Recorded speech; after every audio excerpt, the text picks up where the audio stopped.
तो बड़ी खबर आपको बता दें, चंदन के गुनहगार विदेश से जुड़े तार। आपको बता दें, आज से 6 साल पहले उत्तर प्रदेश के कासगंज में चंदन गुप्ता की हत्या कर दी गई थी और उसका गुनाह सिर्फ इतना था कि वो तिरंगा यात्रा अपने बाकी साथियों के साथ निकालने की तैयारी में था।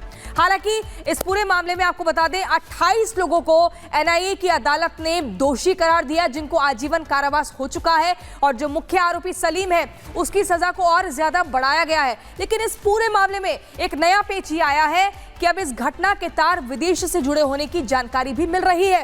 कैसे, इस रिपोर्ट में देखिए।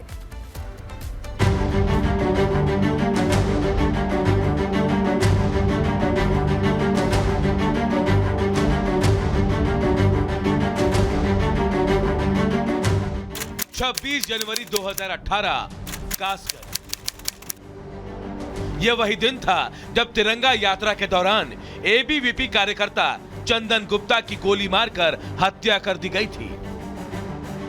अब करीब 6 साल बाद चंदन को इंसाफ मिला। लखनऊ के एनआईए कोर्ट ने 2 दिन पहले यानी 3 जनवरी को 28 दोषियों को उम्र कैद की सजा सुनाई। एनआईए कोर्ट को और सभी लोगों को हम धन्यवाद देते हैं। सारे अभियुक्तों को जो है आजीवन कारावास की सजा सुनाई गई है। इस फैसले को ऐतिहासिक बताते हुए कोर्ट ने स्पष्ट किया कि यह मामला अचानक हुए झगड़े का नहीं बल्कि एक सुनियोजित साजिश का हिस्सा था। वहीं एनआईए कोर्ट के फैसले के बाद इस मामले को लेकर जो खुलासा हुआ वो बेहद चौंकाने वाला है। चंदन गुप्ता मर्डर केस में बड़ा खुलासा। विदेशी फंडिंग से लड़ा गया कासगंज दंगे का केस।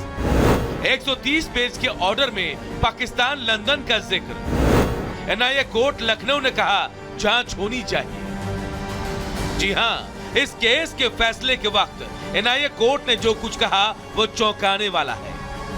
130 पन्नों के विस्तृत फैसले में विदेशी फंडिंग और एनजीओ के जरिए इस केस को लड़ने की बात सामने आई।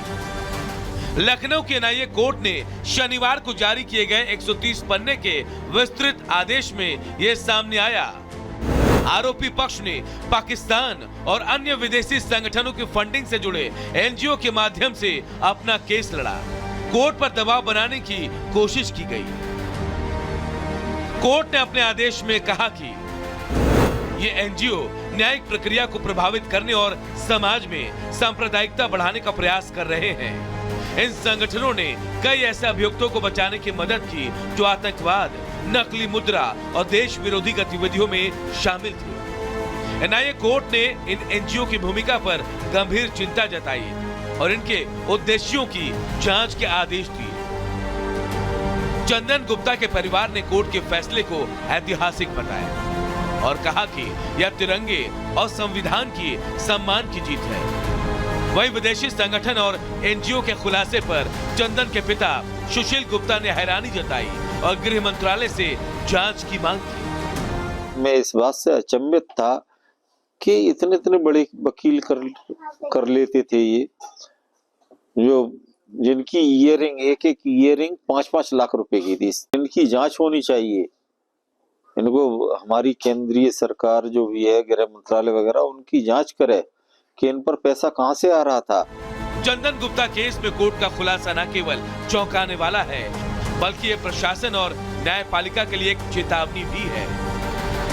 अगर इस मामले की जांच कर कार्रवाई नहीं हुई तो आने वाले समय में कई चंदन गुप्ता यूं ही कुर्बान होते रहेंगे। Bureau report, Republic Bharat.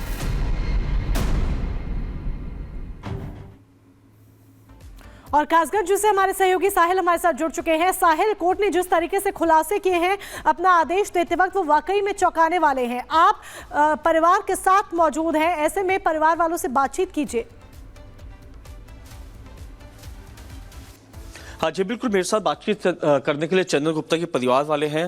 बाबूजी, लंबे समय की लड़ाई लड़ी और आखिर में जीत हासिल हुई, कैसा लग रहा है आप इस फैसले को देखते हैं? हाँ, देर से जरूर बताएं फैसला आया, लेकिन सत्य की जीत हुई। हमारे बेटे को न्याय मिला। उसकी जिस तरह से निर्मम हत्या हुई थी, उन सभी दोषियों को उम्र कैद की सजा दी। मैं तो हमारी मांग तो ये थी, इनको फांसी दी जानी चाहिए थी, लेकिन हम न्यायपालिका का सम्मान करते हैं, आदर करते हैं। जो भी निर्णय आया उससे हम संतुष्ट हैं।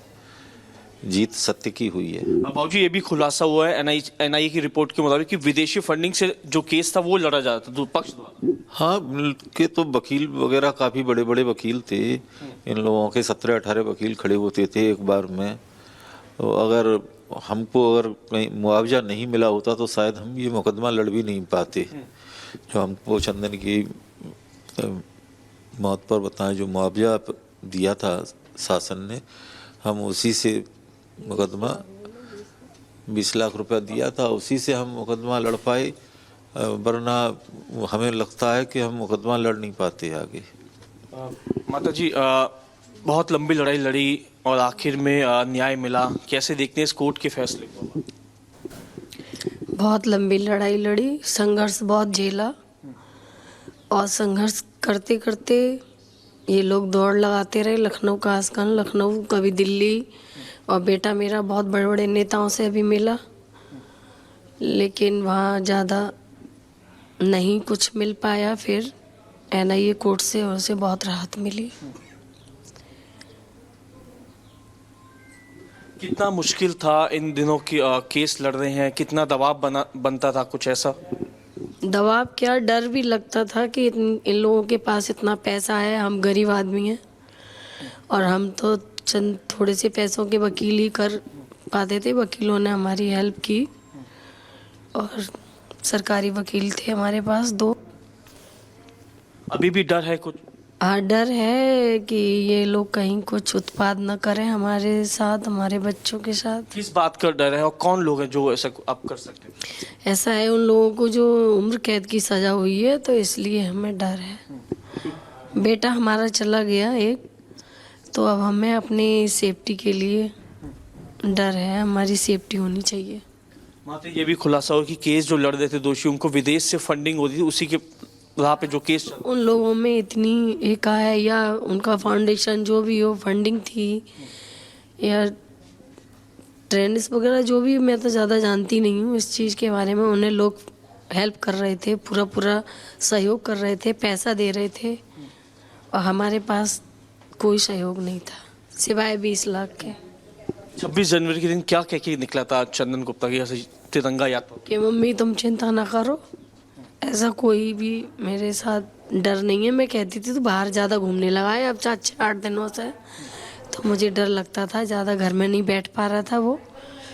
एक बार चामुंडा गेट पे भी उसने वो गेट वेट लगवाया था कुछ, उसमें भी शुरुआत से सोशल वर्कर के तौर काम। हाँ, सोशल वर्क करता था, ब्लड डोनेट की करता था। बच्चों, कोई भी बच्चा मिल जाए उसके लिए वो ज़रूर अपने पैसों से चीज़ दिलाता था। और तो शिवनाथ मंदिर पे भंडारा वगैरह हुआ था, तो जो भी साधु संत आए उनकी सेवा पूरी की उसने, और वहीं पूरी रात बिताई। पहला दिन था जो 23 जनवरी को उसने घर से बाहर बिताया। तो माता जी हर साल तिरंगा यात्रा निकालता था, लीड 2-4 बार निकल चुकी थी। जब वो बड़ा हुआ तो 2-4 बार पहले से ये बाइक रैली निकाली गई थी, मुझे यहाँ तक याद है। ठीक है साहिल, आप चंदन के परिवार से बातचीत कर रहे हैं, उनकी मां से बात कर रहे हैं और परिवार अपना दुख बयां कर रहा है, लेकिन जो इंसाफ मिला है उससे कहीं ना कहीं खुश भी है।